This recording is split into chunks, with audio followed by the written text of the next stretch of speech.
I've always loved real estate. I loved it since I was a young guy. It was the way I was born. It's in my blood.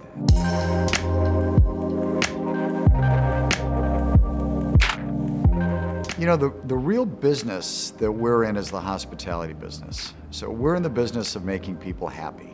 And part of that is the retail business, because we can create these incredible centers like the Grove or the Americana, and people come and they can hang out with their family and they can grab a bite. The keys to the Grove's success is we reflect this neighborhood. We reflect the community around us, that we become part of the fabric of Los Angeles. There's a timeless quality to it. There's a comfort. There's a sense of happiness when you step on the property. Brick and mortar retail is alive and well, if you have the right brick and mortar retail. It's like any category of any business. You have to be current, you have to be relevant, you have to be efficient and productive. But the main thing in retail is you have to be meaningful to somebody. And so what's happened in retail is it evolves quickly, and it's evolving quicker now than it ever has before. A lot of retailers haven't evolved as quickly as they should, and they become irrelevant to the consumer, to their guest. But brick and mortar in and of itself, I think, is great. When people say online retail is going to put brick and mortar out of business, online retail is going to put bad brick and mortar out of business, and it should put it out of business. The indoor mall is an anachronism that is going to continue to fail because it's disconnected with how people want to live their life. People, by their very nature, organically don't want to walk inside a place and spend the day and shop, right?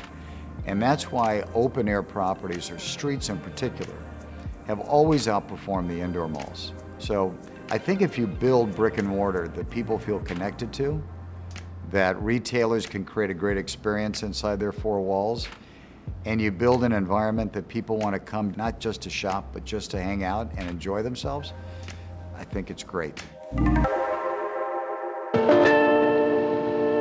The real estate landscape in 5 or 10 years is going to continue to evolve. More and more of the digital retailers, online retailers, are going to convert, and they're going to open up brick and mortar stores. You see that happening now. You got Amazon Books now, right? Which is the irony. You see Warby Parker was online, and now they're opening up stores. What I see evolving is going back to what always worked. Having retail close to home that is relevant to your lifestyle, that's comfortable, that is scaled right, that relates to you as a human being. One of the problems in the real estate industry is many people build off a spreadsheet. They build off a pro forma, and they start justifying a project based on the numbers. We don't do that. We start out and we say, what does the community need? What do they want? What do the retailers need? How are we going to drive sales? How are we going to be productive? How are we going to create this great environment? We put that together, and then we put the numbers to that, and we say, can we make sense out of this? We're doubling down because our growth is exceptional. We're having the best year ever. So our business has grown about 20% compounded annual growth every year for 25 years. So we're doubling down because we're building on the success that we have. We're building on what we know.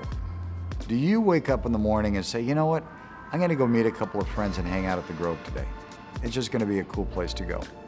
If I get you to say that, if my property is part of your daily routine in some form or fashion, we did our job.